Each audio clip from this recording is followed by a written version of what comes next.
With the advent of the American nuclear submarine equipped with ICBMs, the Soviet admirals immediately understood that they needed a ship with a long range that could destroy those submarines before they could launch their missiles against the motherland. Since helicopters were considered the ideal anti-submarine weapon, they started construction of two large helicopter carriers, the Moskva and Leningrad. These ships were comparable in layout to the latest European cruisers, the Italian Vittorio Veneto and the French Jeanne d'Arc. All armament was installed on the front, and the rear was entirely dedicated for the helicopters. Although very impressive ships, they had some problems. They had extensive engine problems, they rolled badly on almost any kind of sea, and they never achieved their design top speed. So the Soviets decided to stop building more Moskvas, and instead they started the development of a much larger ship, the Kiev, designed to operate with VTOL fighter planes. The Moskvas were then used to train pilots before the Kiev became operational.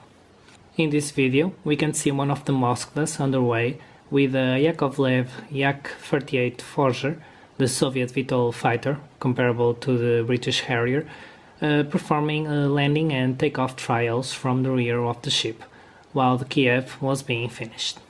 At the end of the Cold War, like so many other Soviet warships, they were scrapped.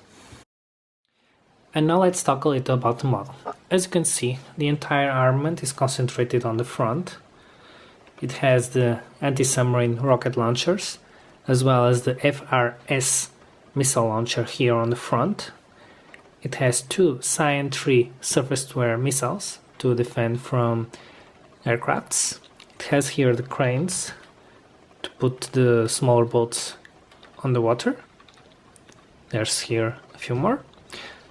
In here it has the sensors and the chimney here.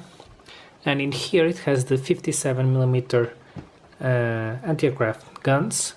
These two are here, and the other two are on the other side, but on the opposite side. Underneath it has the anti-submarine torpedo tube launchers here. They were removed from the real ship during the Cold War to make room for the crew, to improve the conditions on the ship. On the rear we have the helipads for the helicopters and a small access to a hangar here for two helicopters, and it doesn't have right now any hatch to remove this part to store the helicopters inside, but I can do that on the future. And that's it. This is my latest Lego ship model.